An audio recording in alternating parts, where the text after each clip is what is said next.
அனைவருக்கும் வணக்கம்.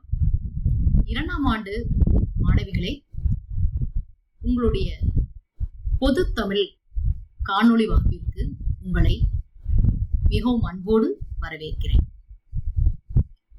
நான் முனைவர் சூரா பூங்கொடி, பாத்திமா கல்லூரி உதவி பேராசிரியர்.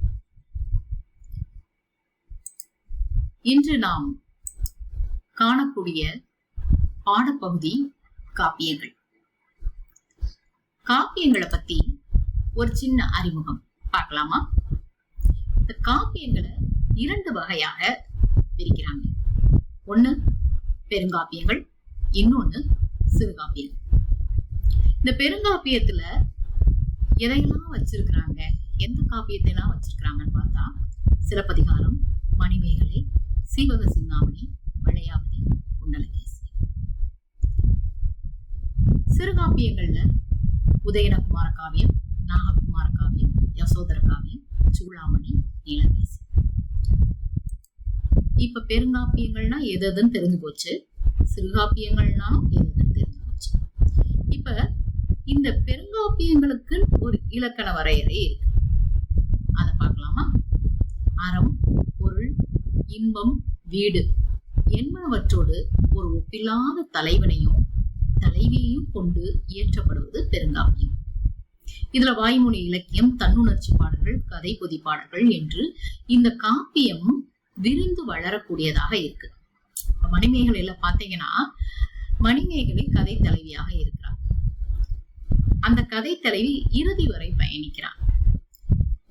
அதோடு அறம், பொருள், இன்பம், வீடு அப்படின்னு சொல்லக்கூடிய 4 உறுதி பொருட்கள் காப்பியங்கள், எல்லா காப்பியங்கள்லயுமே, பிற எல்லா பெருங்காப்பியங்கள்லயுமே இருக்கு. இப்படி இருந்துச்சுன்னா அதுக்கு பேரு பெருங்காப்பியங்கள் அப்படின்னு சொல்றாங்க.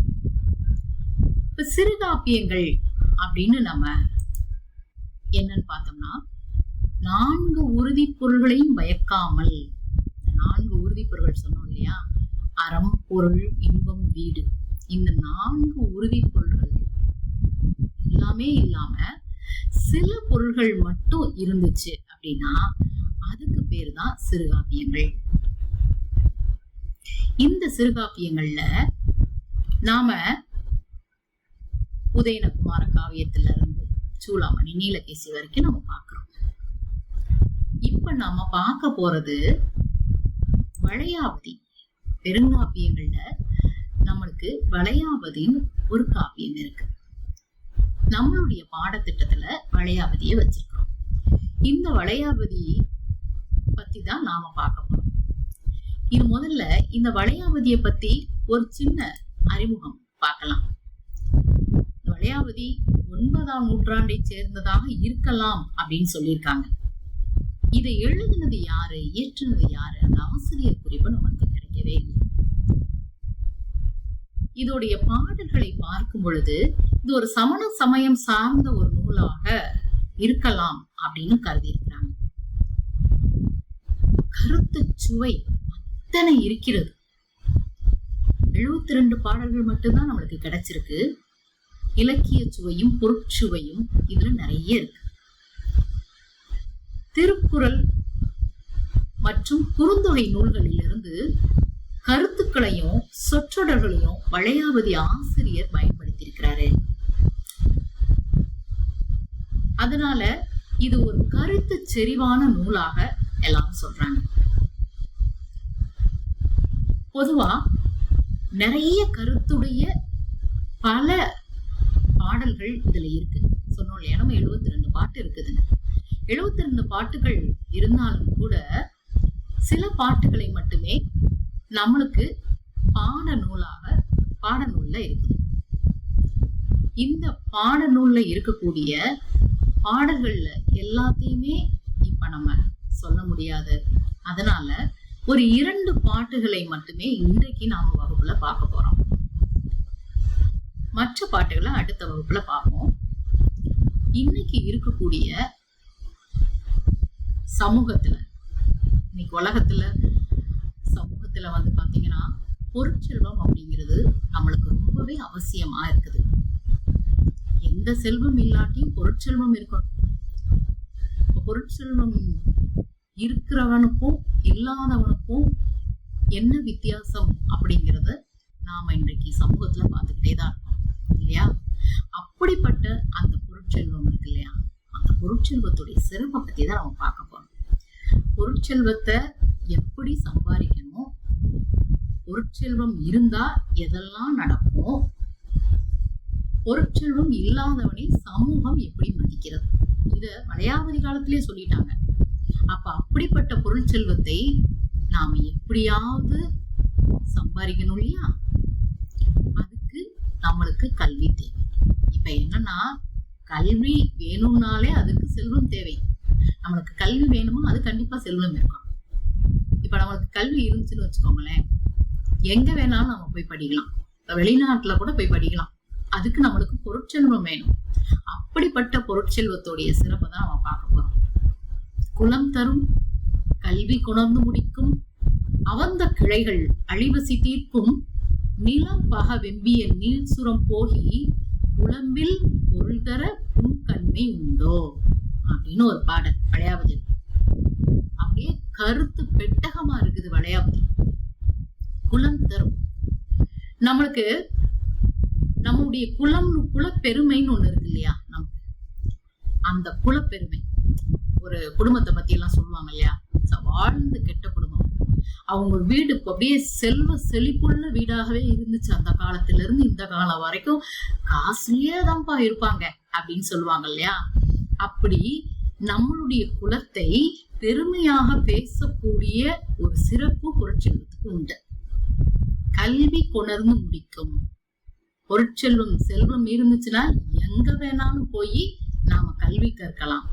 இப்ப காசு இருந்தாலே போதும், நம்மளுக்கு கல்வி கற்றுக்கொள்ளக்கூடிய சூழ்நிலை இருக்குன்றத வளையாபதி காலத்திலே சொல்லிட்டாங்க பாருங்க. அப்ப கல்வி வேணும் அப்படின்னா பொருள் வேணும். அவந்த கிளைகள் அழிவசி தீர்க்கும், அவந்த துயரம் மிகுந்த வறுமை சூழல் மிகுந்த கிளைகள்னா சுற்றத்தார். நம்மளுடைய சுற்றத்தார்கள் வீட்டுக்கு ஒரு பிள்ளை படிச்சா போதும், அவனுடைய குடும்பமே முன்னுக்கு வந்துரும் சொல்லுவாங்க இல்லையா? அது எவ்வளவு பெரிய உண்மை தெரியுமா? அப்ப அந்த ஒரு பிள்ளை படிக்கிறதுக்கு பொருட்செல்வம் வேணும். வந்த கிளைகள் வறுமை மிகுந்த கிளைகள்னா சுற்றத்தார்களுடைய அந்த அழிகின்ற பசியை தீர்க்கும் எது? பொருட்செல்வம். அப்படிப்பட்ட பொருட்செல்வத்தை எவ்வளவு கஷ்டப்பட்டாவது நாம தேடி சம்பாதிக்கணும்.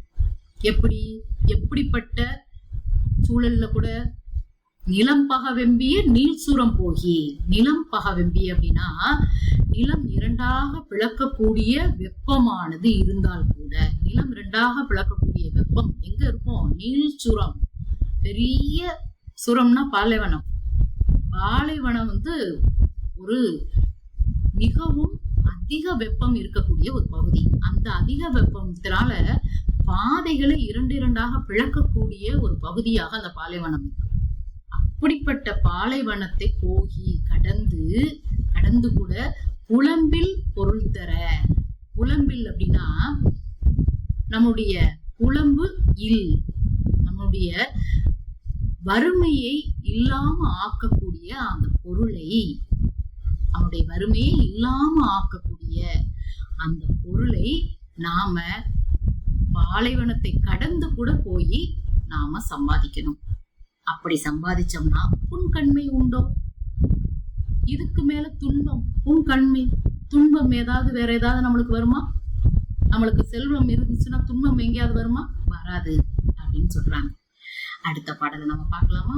அப்ப நாம சம்பாதிக்கணும் அப்படின்னா கொடிய பாலைவனத்தை தாண்டணும்னு ஒரு சூழ்நிலை வந்தா கூட அந்த பாலைவனத்தை தாண்டி நம்ம பொருளை சம்பாதிக்க வேணும். இதுதான் வளையாபதி சொல்றது. ஒருவேளை காசு இல்லாதவனை இந்த சமூகம் எப்படி பார்க்குது, அதையும் பார்க்கணுமா இல்லையா? கெட்டேன் இது எம் நிலை என்று சார்தற்கண் நட்டவர் அல்லார் நனி மிகுபவர் சுற்றம் பெட்டது சொல்லி பெரிது இகழ்ந்த ஆற்றவும் எட்ட வந்து ஓரிடத்து ஏகி நிற்பவே. கெட்டேன் இது எம் நிலை. ஒருத்தன் சொல்றான், ஐயோ என்னுடைய செல்வத்தையெல்லாம் இழந்துட்டு நான் வெறும் கையோடு நிற்கிறேன் அப்படின்னு என்று சார்தற்கண் என்று ஒருத்தவங்கிட்ட சொல்றான். அது யாரு அப்படின்னா நட்டவர் அல்லார் நனி மிகுபவர் சுற்றம். அப்படின்னா சுற்றத்தார் போல, நனி மிகுபவர்னா நன்மை சொல்லக்கூடிய சுற்றத்தார் போல இருக்கக்கூடியவங்க நட்டவர் அல்ல, அவங்க சுற்றத்தார் கிடையாது. ஆனா சுற்றத்தார் போல பழகக்கூடிய அந்த சுற்றத்தார்கள் நன்மை சொல்வது போல சொல்லிட்டு பெட்டது சொல்லி, பெட்டது அப்படின்னா பொய்மையாக சரிப்பா அதனால என்னப்பா, காசு இல்லைன்னா என்னப்பா, இன்னைக்கு இல்லாட்டி நாளைக்கு சம்பாரிச்சுக்கலான்னு அவங்கள்ட்ட சொல்றது மாதிரி சொல்லி அவனை வந்துட்டு கொஞ்சம் கொஞ்சமா அவனை சரி பண்ணி பொய்மையாக அவங்க நிஜமான சுற்றத்தார்கள் கிடையாது. நிஜமான சுற்றத்தார்கள்னா அவனோட கூட இருந்து அவனுடைய வறுமை சூழ்நிலையில இருந்து அவனை விடுவிக்கணும். ஆனா அவங்க அப்படி இல்லை. அவன்கிட்ட காசு இல்லையா, உடனே இந்த சுற்றத்தார்கள் எல்லாம் விலகி போயிடுவாங்க. அவன்கிட்ட நைச்சியமாக பொய்மையாக அதனால என்னப்பா அப்படின்னு சொல்லிட்டு பொய்யாக அந்த இருக்கக்கூடிய அந்த சுற்றத்தார்கள் பொய்யாக அவன்கிட்ட ஆறுதல் பிடிச்சுட்டு பெரிது இகழ்ந்து ஆற்றவும் எட்ட வந்து ஓரிடத்து ஏகி நிற்பவே. இப்ப இந்த எட்ட வந்து ஓரிடத்து ஏகி அப்படின்றத அவன் முன்னாடி கொண்டு போயிடணும்.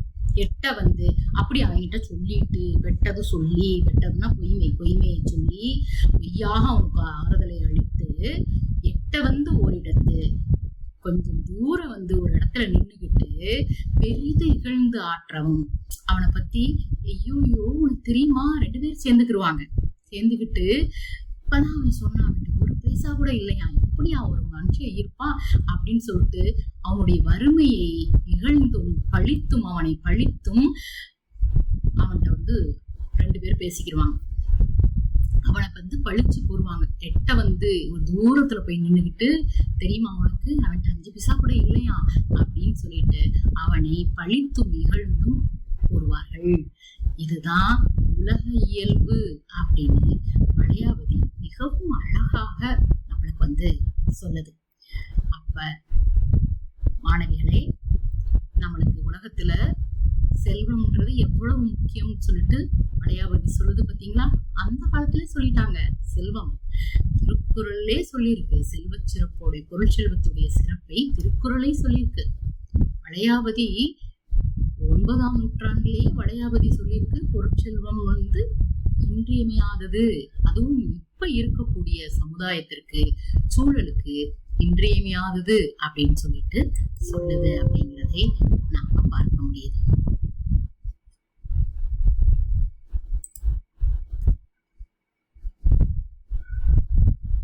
நன்றி.